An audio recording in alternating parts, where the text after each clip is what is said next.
మీకు ఎప్పుడైనా అనిపించిందా? ఒక్కోసారి మనం చాలా యాక్టివ్గా ఫుల్ ఎనర్జీతో ఉంటాం. కానీ మరోసారి ఎంత ముఖ్యమైన పనైనా సరే అసలు చెయ్యాలనిపించదు, బద్ధకంగా ఉంటుంది. ఎందుకిలా జరుగుతుంది? ఈ ఫీలింగ్ వెనక మన బ్రెయిన్లో ఒక పవర్ఫుల్ కెమికల్ ఉంది. దాని పేరే డోపమీన్. ఓకే, అసలు ఈ డోపమీన్ అంటే ఏంటి? డోపమీన్ అనేది ఒక న్యూరో ట్రాన్స్మిటర్, అంటే మన బ్రెయిన్లో సిగ్నల్స్ పంపించి ఒక కెమికల్ మెసెంజర్. చాలామంది దీనిని ప్లెజర్ కెమికల్ అని, ఆనందమిచ్చే కెమికల్ అనుకుంటారు. కానీ అసలు విషయం అది కాదు.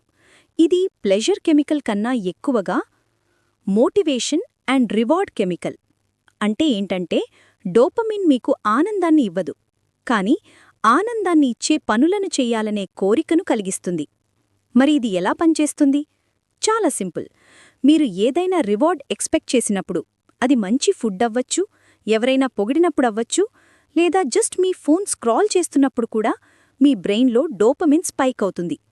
ఆ స్పైక్ మీ బ్రెయిన్కి ఇలా చెప్తుంది, హే, ఇది చేయడం వర్త్, లెట్స్ గో అని ఒక గో సిగ్నల్లా పనిచేస్తుంది. సో డోపమిన్ అనేది మోటివేషన్, ఫోకస్ మరియు ఎనర్జీని క్రియేట్ చేస్తుంది. అయితే అసలు ప్రాబ్లం ఎక్కడ వస్తుందంటే డోపమిన్ లెవెల్స్ తక్కువగా ఉన్నప్పుడు. అప్పుడే మనకి మోటివేషన్ ఉండదు, ప్రోక్రాస్టినేషన్ అంటే పనులను వాయిదా వేయడం, ఎనర్జీ లేనట్టు అనిపించడం, తర్వాత చేద్దాంలే అనే ఫీలింగ్ రావడం, ఇలాంటివి జరుగుతాయి. మీరు చూస్తే మన బ్రెయిన్ బ్రోకెనేమీ కాదు, జస్ట్ ఆ పనికి పెట్టే ఎఫర్ట్కి తగ్గ రివార్డ్ లేదు అని ఫీల్ అవుతుంది అంతే. అందుకే చూడండి, మనం గంటల కొద్దీ ఇన్స్టాగ్రామ్ స్క్రాల్ చేయగలం, ఎందుకంటే అది మనకి ఇమీడియట్ డోపమీన్ ఇస్తుంది.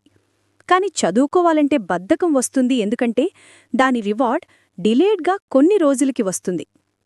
సో న్యూరో సైంటిస్టులు చెప్పేదేంటంటే, ఒక పని చెయ్యాలా వద్దా అనేది ఆ పని వల్ల వచ్చి డోపమిన్ రివార్డ్కి మనం పెట్టే ఎఫర్ట్కి మధ్య ఉన్న బ్యాలెన్స్ బట్టి మన బ్రెయిన్ డిసైడ్ చేస్తుంది. ఓకే, మరి డోపమిన్ డ్రివెన్ బద్ధకాన్ని ఎలా ఫిక్స్ చేయాలి? ఇక్కడ కొన్ని సింపుల్, సైన్స్ బ్యాక్డ్ సొల్యూషన్స్ ఉన్నాయి. మొదటిది, చిన్న చిన్న గోల్స్ పెట్టుకోండి. ఫ్రీక్వెంట్గా రివార్డ్స్ రావడం వల్ల డోపమిన్ స్టడీగా ఉంటుంది, మోటివేషన్ కూడా మెయింటైన్ అవుతుంది. రెండోది, ఇన్స్టెంట్ డోపమిన్ హిట్స్ తగ్గించండి. సోషల్ మీడియా, జంక్ ఫుడ్ లాంటివి బ్రెయిన్ని చీప్ డోపమిన్కి అడిక్ట్ చేస్తాయి, వాటిని కంట్రోల్ చేయండి. మూడోది, రెగ్యులర్గా ఎక్సర్సైజ్ చేయండి. ఇది డోపమిన్ రిసెప్టార్స్ని సెన్సిటివ్గా చేస్తుంది. తరువాత, రోజూ కొంచెం సన్లైట్లో ఉండటం, సరిగ్గా నిద్రపోవడం చాలా ముఖ్యం, ఎందుకంటే డోపమిన్ సిస్టమ్ డైలీ రీసెట్ అవుతుంది. ఫైనల్గా, పని పూర్తయ్యాక మీకు మీరు ఏదైనా రివార్డ్ ఇచ్చుకోండి. ఇది మంచి హ్యాబిట్ లూప్స్ని క్రియేట్ చేస్తుంది. సింపుల్గా ఒక అనాలజీ చెప్పాలంటే, డోపమిన్ అనేది మీ బ్రెయిన్ మోటివేషన్ ఇంజిన్కి ఫ్యూయల్ లాంటిది. ఫ్యూయల్ ఎక్కువగా ఉంటే కార్ స్మూత్గా, ఫాస్ట్గా వెళ్తుంది.